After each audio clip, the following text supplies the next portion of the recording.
মাশাল্লাহ, সাতক্ষীরায় আনারস হয় এটা আমি জানতাম না।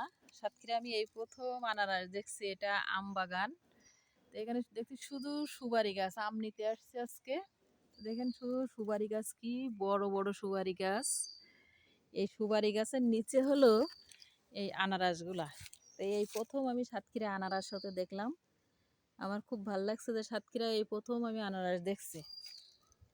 দেখেন মাশাল্লাহ, আনারসটা কি সুন্দর হয়েছে, আর একদম লাল টকটক করতেছে মনে হচ্ছে। আর কয়েকদিন গেলে মনে হয় পেকে যাবে।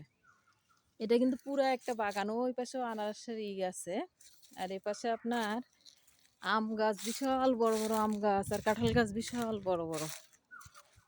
সাতক্ষীরায় কিন্তু কাঁঠাল কম, শুধু আম বেশি। দেখেন বড় বড় কাঁঠাল, একদম ন্যাচারাল কাঁঠাল, একদম বড় বড় বিগ সাইজের কাঁঠাল। আর আনারসটা দেখার পরে আমার ভীষণ ভাল লাগছে। আর এই জায়গার আম গাছগুলো এত বড় বড়, বিগ সাইজের আম গাছ। এ দেখেন কাঁঠাল গাছ, একদম ন্যাচারাল একটা পরিবেশ এখানে। এই যে কাঁঠাল, কি বড় বড় কাঁঠাল। ক্যামেরায় কিন্তু ছোটই দেখা যাচ্ছে, কিন্তু কাঁঠাল কিন্তু অনেক বড় বড় কাঁঠাল। দেখেন কত বড় আম গাছ, বিশাল বিশাল বড় আম গাছ। একটা জাম্বুরা গাছ পাইছি।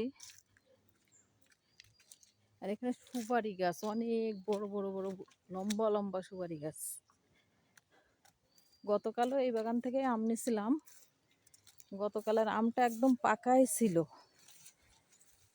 গতকালের আমটা কিন্তু, গতকাল শরীরটা ভালো ছিল না, ভিডিও করতে পারিনি এবং আপনাদের দেখাইতে পারিনি।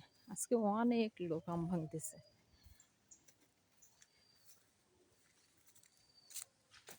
কালকে এখানে শুয়েছিলাম ছোট্ট একটা ঘরে, এত বাতাস।